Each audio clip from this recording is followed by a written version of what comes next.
Music by Roshan Kumar. हम मिलल दरजी भातार सुती टंगड़ी पसार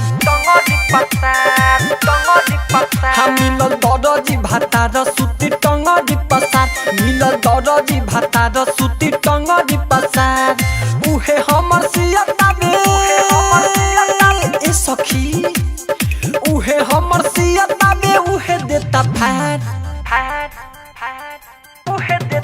हम मिलल दरजी भातार सुती टंगड़ी पसार मिलल दरजी भातार सुती टंगड़ी पसार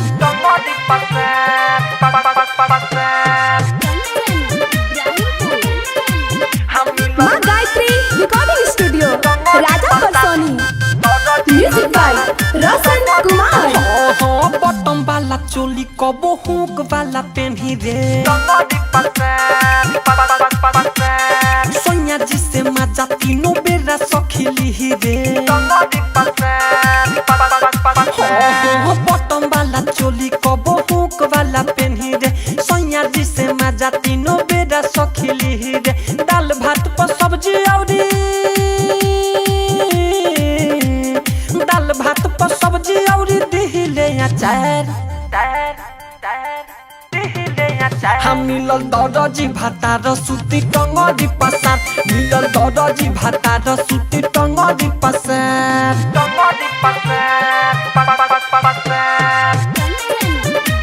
माँ Gayatri recording studio Raja Parsoni. Music by Roshan Kumar. हाँ हाँ दिन में ड्यूटी बाहर करे रात में करे घरे सूत के मजा ली कबोली खड़े खड़े सखी दिन में ड्यूटी बाहर करे रात में करे घरे सूत के मजा ली कबोली खड़े खड़े इनका जैसन खोजबा बाकी इनका जैसन खोजबा बाकी मिली ना संसार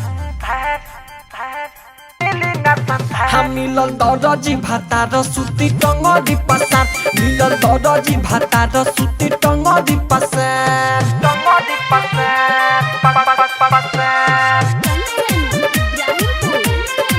हम मिलल टंगड़ी पसार म्यूजिक बाय रोशन कुमार।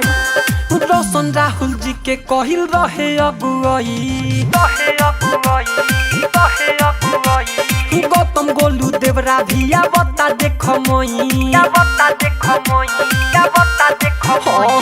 रोशन राहुल जी के कहिल रहे अगुआई गौतम गोलू देवरा भिया बता देख मोई बिकरम बेदर्दी साचो बिकरम बेदर्दी साचो बाटे दिल धैर हम मिलल दरजी भातार सुती टंगड़ी पसार मिलल दरजी भातार सुती टंगड़ी पसार। माँ गायत्री रिकॉर्डिंग स्टूडियो राजा परसोनी बाजार सीतामढ़ी बिहार।